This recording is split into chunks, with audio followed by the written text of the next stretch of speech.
It was a regular Friday night, and I was sitting on my couch, watching the playoff basketball game. I had just ordered pizza, finally feeling that sense of peace I had been chasing for 3 months. My phone kept buzzing on the coffee table, but I did not even glance at it.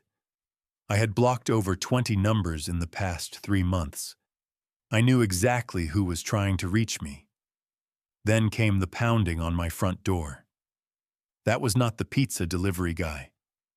I heard the screaming from outside voices I recognized all too well. I knew this day would come. I just did not expect them all at once. Before we get into what happened that night, drop a comment and let me know where you are watching from. Hit that like button and subscribe, because what you are about to hear is going to show you exactly why sometimes walking away is the only option. Trust me, you will want to hear how this whole mess unfolded and how I turned the tables on people who thought they could destroy me.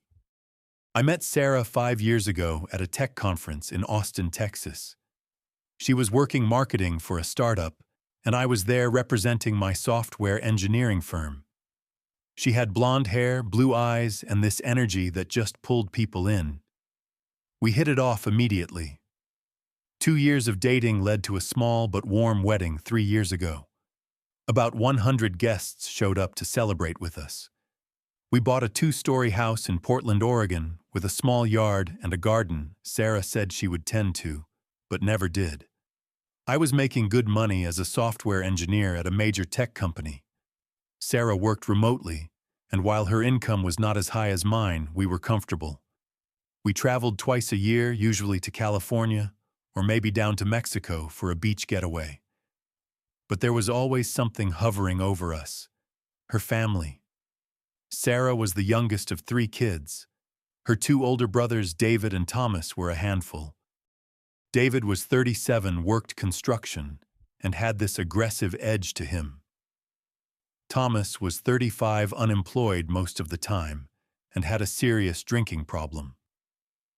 Their mother, Patricia, was the kind of woman who thought her kids could do no wrong. Sarah's father had passed away when she was young, so Patricia raised all 3 of them on her own. I will give her credit for that, but she was fiercely protective to the point of being controlling. From the moment I met Patricia, I could tell she did not like me. She made little comments here and there about how I was not manly enough, not tough enough for her daughter. I brushed it off because I loved Sarah, and I thought we could make it work despite her family. Everything seemed fine for the first couple of years. Sure, we had disagreements, but nothing major. Then, about 6 months before everything fell apart, I started noticing changes. Sarah was working late more often. Her phone was always face down on the table. She changed all her passwords. When I asked her about it, she said her company was in the middle of a big project, and she was stressed. I wanted to believe her. I really did. 4 months before the end, things got worse. Sarah started dressing up more when she went to work. New clothes, a different hairstyle, more makeup than usual. She was getting phone calls late at night and would step outside into the yard to take them. I started feeling this weight in my chest, this nagging sense that something was wrong. But I trusted her. I had no proof, and I did not want to be the jealous husband accusing his wife of something without evidence. Then 3 months ago, everything came crashing down. It was a Thursday evening, and I had left work early because a meeting got canceled. I pulled into our driveway and saw a black BMW parked on the street in front of our house. I did not recognize it. I walked inside and heard laughter coming from upstairs. My heart started pounding.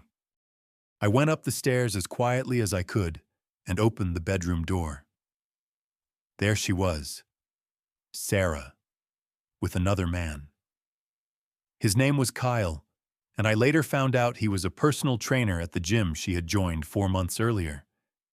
He was about 29, muscular, and in that moment, he looked just as shocked as I felt. I stood there for maybe 3 seconds, It felt